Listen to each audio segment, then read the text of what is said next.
What's going on, everyone, and welcome to another random movie review channel. Thank you for stopping by. My name is Chase, and let's talk about one. So, the movie I want to talk about is Orphan First Kill. Now, this one's on Paramount Plus, and I believe in some theaters as we speak right now, but that's where I saw it, Paramount Plus, if you have that subscription, regardless of what I'm about to say. So, what is this movie about?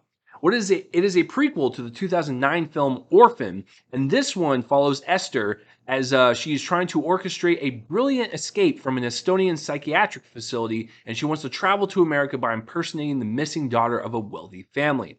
Very, very, very skeptical of a prequel because I like the first one. The first one is just B-level horror entertainment. Don't take it seriously.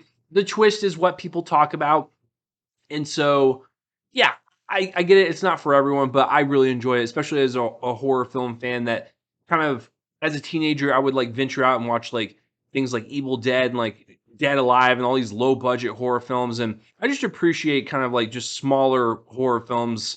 Yeah, I don't know. I've always had a love for them, and this kind of reminds me of that. So the first film is awesome, and also in the sense of I worked at the movie theater when that movie came out. I worked there for 6 years, so I saw the Transformers boom. This was from 2006 to 2012. Transformers, Harry Potter, early stages of the MCU, big family films, Pirates of the Caribbean. Saw it all. First Avatar. I witnessed so much energy from the crowds with these big blockbusters. The first Orphan probably garnered the most attention I had ever seen from any movie. That ending is what people talked about. People were buzzed when they walked out of that film, whether it was good or bad. They were just buzzed. They just wanted to talk about like, what was that? Or like, yeah, that was great, or like whatever. I hadn't seen that much activity come and chatter come out of a movie in my entire 6 years there.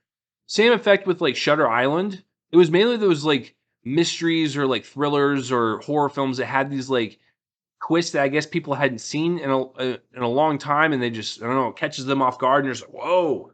So yeah, I remember the first Orphan film just being a huge hit with audiences. So after I liked the first film, and after watching this one, hi, it's me interrupting me, and I just wanted to take a break to thank the sponsor of this review, Movie Palette. Movie Palette takes the concept of the movie poster to the next level. Movie Palette consists of stripes of colors carefully chosen by their team of artists. Every stripe represents a color of a particular scene in a movie and is put in chronological order on the canvas. There are so many movies to pick from, and it doesn't even stop there. They also have whole seasons of TV shows. I recently moved and I needed some things to put on my wall, and I was getting tired of putting up traditional movie posters and wanting something different, and Movie Palette stepped up to the plate. The movie palette that I chose was one of my favorite movies of all time, Logan. This gorgeous palette is a constant reminder of how beautiful this film is and how each scene evokes a different emotion all through its language of color, not to mention a great conversation starter. This is a unique piece to any film and TV lover's home, and I want to help you get one. Use the discount code CHASE15 for 15% off of any product on their website. Film is art, so why not display your favorite as such? That's 15% off of your order when you use the code CHASE15. And welcome back from the break. Thank you to our sponsor, Movie Palette. And so let's not waste any more time. Let's talk about the first three, starting with the Bob's Burgers movie. I love it. I really do. Listen, is it schlocky? Is it just over the top and ridiculous? Yeah, but you know what? I like it. I like the fact that Esther is a diabolical villain that we're following. And what's really great about this one and what makes this one stand out from the first one is not only is Esther just as diabolical and just conniving as she is in the first one, for obviously it's the same character, but in this one, she goes head to head with someone who is arguably worse than her. So it's like villain on villain violence, and we kind of have to see them kind of play this cat and mouse game with one another, and it's awesome. It's something I didn't expect because I thought they were just going to rinse and repeat, have her go to the first family where she like kills them and whatever, and then she eventually transitions to the Orphan movie. But I like this one because we see Esther like have like her match. Like she is struggling to take on this person going against her who, like I said, is arguably worse than her. So I really love the story from that perspective of just seeing two antagonists go at it. That's something very unique that I hadn't seen in a movie in quite some time. Where you don't know who you're rooting for. You're just like, this is insane. This is crazy. I love it. I want to see them duel and go at it and see who comes out on top. Obviously, we know who comes out on top because the first movie exists. But yeah, as a standalone, it's great. I really like the story. It's really intense. It's gory. It's violent. The cat and mouse psychological games that they play with one another is really great. The dialogue, um, going back and forth between them, it just I don't know. It was just really enticing, and I really like the performances from both of the people. Um, going at it. I don't want to say who's the villain. Uh, excuse me, the other villain. That's a spoiler, so I'm just gonna leave it vague. But yeah, I thought they were both kind of going at it was really fun to see, and just seeing that particular actor let loose a little bit and just show us a different side was really fun. So I really like this kind of psychological mind effing cat and mouse thing that they had going on. Really fun from that perspective. And like I said, it kind of makes it fresh and unique, and it's not just a rinse and repeat of the first one. So I really enjoyed the story from that standpoint, and it kept it interesting because the twist in this one actually happens halfway in between. So you still have all this movie left, knowing the twist. Now you're just like, okay, that's interesting. Now you would kind of want to see where it goes. So I thought it was a really like just not even just from a horror film where it's just like, oh yeah, the kills were great, like it was exciting to watch. It's like, no, the story was actually good. I really am kind of impressed that they managed to pull this off. I kind of like this one better than the first one. Um, so yeah, I thought that was brilliant. Here's the only downfall to now watching this one first before you watch Orphan is that you already know the twist in Orphan because they explain it in the first like 5 minutes of this one.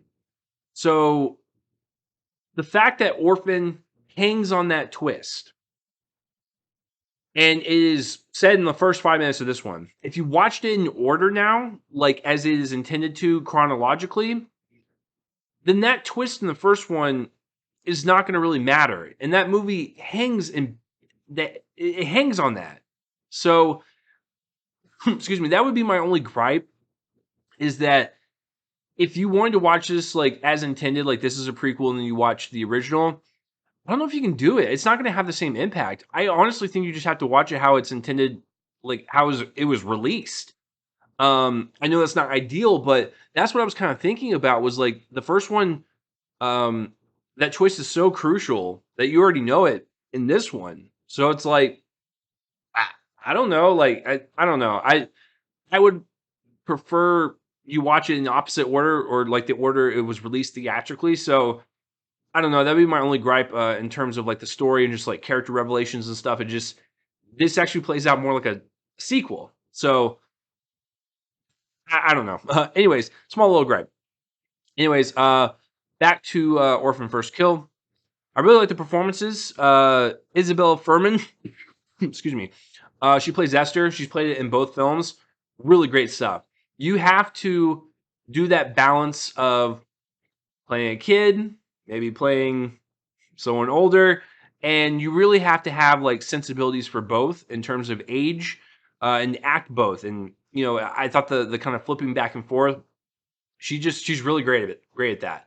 Plays the innocent little girl. 1 second, I'm so sad, mommy, and then she just like picks up a knife and just like starts murdering you. No, she's really great at kind of balancing both, and she's really just fun to watch as a great antagonist. And then Julia Stiles is in this. I always like her when she pops up and stuff. She's wonderful in this. Great. She plays the mother. Rosif Rosif Sutherland plays the father. He's great. You know, I guess just okay. He's not really in it that much. This is mainly a Julia Stiles and Isabel Furman movie, which also fine with.